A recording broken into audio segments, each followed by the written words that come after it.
Hello, welcome to God Stocks. ഇന്നത്തെ social മീഡിയയിലെ താരം എന്ന് പറയുന്നത് ഹാഷിർ തന്നെയാണ്. നോക്കൂ, ആ ഒരു ചെറുപ്പക്കാരന്റെ മലയാള സിനിമയിലേക്കുള്ള വളർച്ച എന്ന് നോക്കൂ.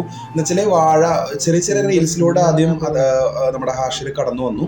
അങ്ങനെ ഒരു മലയാളികളുടെ മനസ്സിലിടം നേടി. അങ്ങനെ വാഴ 2 അല്ലെങ്കിൽ വാഴ സിനിമയുടെ ഒരു ഭാഗമാകാൻ കഴിഞ്ഞു. പക്ഷെ എല്ലാവരും ഒറ്റുനോക്കിയത് ആ സിനിമയിൽ കുറെ അധികം എന്താ പറയുക ക്യാരക്ടേഴ്സ് ഉണ്ടെങ്കിൽ പോലും ഹാഷിറിന്റെ ഒരു പെർഫോമൻസ് കാണാൻ എല്ലാവർക്കും വലിയൊരു ആഗ്രഹം തന്നെ ഉണ്ടായിരുന്നു.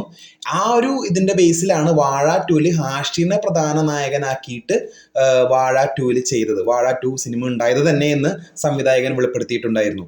അപ്പോൾ ഇങ്ങനെ ഒരു ഗ്രോത്ത് ആണ് ഹാഷിറിന് ഇപ്പോൾ ഉള്ളത്. അപ്പോൾ ഒരു വൈകാരികമായിട്ടുള്ള ഒരു വീഡിയോ പങ്കുവച്ചിരിക്കുകയാണ് ഹാഷിർ. എന്ന് വെച്ചാൽ, ഉമ്മ എനിക്കൊരു കാര്യം പറയാനുണ്ട്, എൻ്റെ സിനിമ ഇറങ്ങാൻ പോവുകയാണ്, ഉമ്മ വളർത്തിയ മോൻ്റെ സിനിമ ഉമ്മയ്ക്ക് സന്തോഷമായി. അപ്പോൾ ഉമ്മ പറയുന്നുണ്ട്, ആന്ന് പറയുന്നുണ്ട്, വേറെ ഒന്നും പറയാനില്ലേ എന്നൊക്കെ പറയുന്നുണ്ട്. ഞാൻ എറണാകുളം പോവുകയാണ് പടത്തിന്റെ പ്രൊമോഷന്റെ ഭാഗമായിട്ട്. അപ്പൊ ഉമ്മയ്ക്ക് എന്താണ് ഇവരോട് പറയാനുള്ളത് എന്ന് പറയുമ്പോൾ പറയുന്നത് ഇങ്ങനെയാണ്.